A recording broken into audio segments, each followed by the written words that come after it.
సోదరులు పోసాని గారికి, press media వారికి అందరికీ నా నమస్కారాలు. నా తమ్ముడు అలీ చెప్పాడు ముందే, పోసాని గారి ఫస్ట్ పిక్చర్ పోలీసు బ్రదర్స్లో నేను కూడా నటించాను. అప్పటి నుండి పోసాని గారి టేస్ట్ అంటే ఎలా ఉంటుందో బాగా తెలిసిన వాడిని. ముక్కుసూటిగా మాట్లాడతాడు, మనసులో ఏముండదు, ఉన్నది ఉన్నట్టుగా మాట్లాడతాడు. కాకపోతే కొందరికి ఉన్నది ఉన్నట్టుగా మాట్లాడితే చాలా నిష్ఠూరం, ఉన్నది లేనట్టుగా మాట్లాడితే చాలా సంతోషం. ఫ్రాంక్గా మాట్లాడితే ఇష్టం ఉండదు, చాప కింది నీళ్ళలా మాట్లాడితే చాలా సంతోషిస్తారు. సరే, ఎందుకో నాకు కూడా కొద్దిగా అది గిట్టదు, ఇంకా తమ్ముడు కూడా అది గిట్టదు. సరే, మాదొక స్కూలు. చాలా రోజులైంది మంచి వేషాలు వేసి, ప్రతి ఒక్కరు ఎక్కడికి వెళ్ళినా ఏంటి సినిమాల్లో నటించట్లేదు, ఏంటి సినిమాలో నటించట్లేదు, మంచి క్యారెక్టర్లు రాక నటించలేదని చెప్పాను. చెప్తూ చెప్తూ చెప్తూ కూడా బోరు కొట్టింది. ఈ బోరు కొట్టిన టైంలో తమ్ముడు పోసాని గారి ఫోన్ వచ్చింది, అన్న మన సినిమాలో చిన్న వేషం వేయాలన్న అన్నాడు. అర్రే, దొరికింది ఛాన్స్ అనుకున్నాను.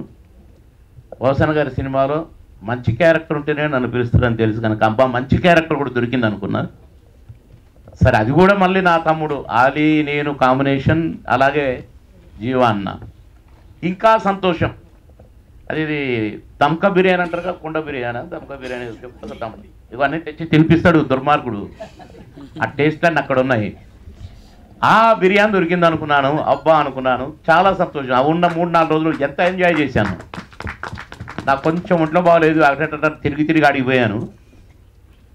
ఇక యాక్టింగ్లోకి వెళ్ళేసరికి తృప్తి కలిగిన క్యారెక్టర్ వేశాను. నేను చాలామంది చెప్పాను, చాలా రోజుల తర్వాత ఒక మంచి క్యారెక్టర్తో మళ్ళీ మీ ముందుకు రాబోతున్నాను.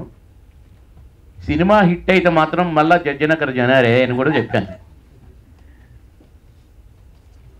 ఒక గ్రామీణ ప్రాంతం, ఒక రైతు, అతనుకున్న సమస్య. నేను డబ్బింగ్ చెప్పేటప్పుడు అనుకోకుండా 2 సార్లు కనపడి 3వసారి కనపడి నేనే నవ్వుకున్నాను. అంత గమ్మత్తుగా మోల్డ్ చేశారు పోసాని గారు. ఎవరిని ఉద్దేశించో, దేన్ని ఉద్దేశించో, దేశం గురించో, ఆకాశం గురించో, నక్షత్రాల గురించో కాదు, కానీ ఒక రైతు సమస్య, ఇది దేనికి కాంట్రవర్సీ కాదు. అలా క్యారెక్టర్స్, అలీ గారి క్యారెక్టర్ కానీ, నా క్యారెక్టర్ కానీ, జీవా గారి క్యారెక్టర్ చాలా చక్కగా, మా సీన్లన్నీ చాలా చక్కగా వచ్చాయి. మంచి క్యారెక్టర్ ఇచ్చిన మనసున్న నా పోసాని మురళి గారికి అభినందనలు, ధన్యవాదాలు తెలియజేస్తూ, ప్రొడ్యూసర్లుగా కూడా డెఫినెట్గా ఈ పిక్చర్ తప్పకుండా హిట్ అవుద్దని ఎందుకో నా మనసాక్షి కొట్టుకుంటుంది. ఇక దీన్ని ఈ చిలబల పలవలకాళ్ళు ఎప్పుడు ఉంటూనే ఉంటారండి, అది మామూలే. నేను కూడా చూస్తూనే ఉన్నాను 30-40 సంవత్సరాల నుంచి. కనుక వాటికి ఆ భగవంతుడు తావివ్వడని, దీంట్లో ఉన్న మంచికి తావిస్తాడని కోరుకుంటూ ఆల్ ద బెస్ట్ తెలియజేస్తూ పోసాని గారికి, ప్రొడ్యూసర్స్కి, మీ అందరికీ కూడా నా నమస్కారాలు తెలియజేస్తూ సెలవు తీసుకుంటున్నాను. జై హింద్. ఈ వీడియో మీకు నచ్చినట్లయితే లైక్ చేయండి, షేర్ చేయండి. ఇలాంటి మరిన్ని సరికొత్త సినిమా వీడియోల కోసం ఛానల్ ని సబ్స్క్రైబ్ చేయండి. అలాగే ఇక్కడ ఉండే ఈ గంట సింబల్ ని క్లిక్ చేయండి.